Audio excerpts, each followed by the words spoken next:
Welcome to Daily Advice with Belle. Today's advice is for the 3rd of March. Today's advice is, how does a good employee look like? The past few days we've been talking about the negative stuff. Are you a bad partner? Conflict with boss? Tricky bosses? Tricky employees? The likes. Today, we're going to be talking about good employees.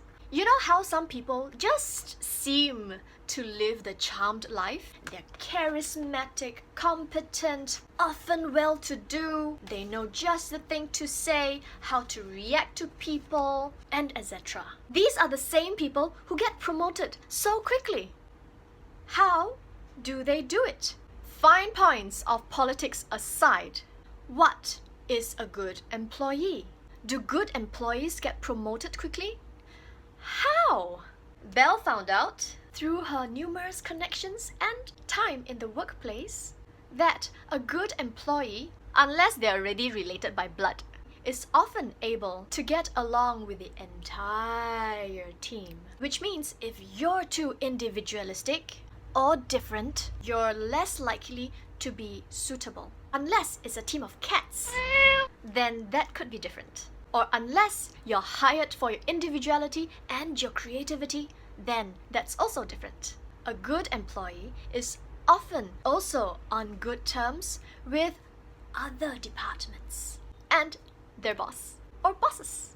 In short, it is someone who can manage upwards, downwards, left side, right side, inside and outside. This means people skills, which basically means you can't say things like, you know me, I'm too honest. Or, I'm blunt but I mean no harm. You can't say that anymore. Yeah, you can't say that anymore. If you're unsure of your people skills, it might be good to Google or YouTube on how to speak. Also, look out for my next videos on this. If you need to learn how to speak, then learn it. There's so much resources online right now and all for free. A good employee is often someone who knows their stuff. Usually, those who get promoted often are the ones who are good with people first because they need to manage their team and manage their upwards, downwards, left, right, inside and outside. And they can better do that when they know of the technical stuff.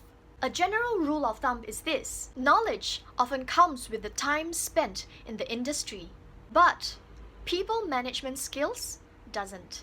So if you feel plagued by your team instead of being supported by it, that's bad news. Look out for how to manage a team in my upcoming videos. A good employee is also someone who knows what to say and do and who to look for when they don't know what to say and do. And also, a good employee knows how to claim credit. Lastly, a good employee is someone with a plan. Often, good, talented people find themselves stuck under the thumb of someone else. If your boss is nice, that's still not too bad. But if your boss is insecure, it might be a tricky situation. If your boss is aiming for a promotion to coincide with yours, to gain continued great support from you, it's not a bad thing. But if your boss is the type to be threatened by your progress, your brilliance, or your likability, you have to know when to move on. A timeline for this is usually the best answer. Someone wise told me once, in any position, you give it 3 years. 1 to learn, 1 to do, 1 to give back. I find that to be a pretty good guide. I hope all these help. Have a great day, my friends. Make good choices.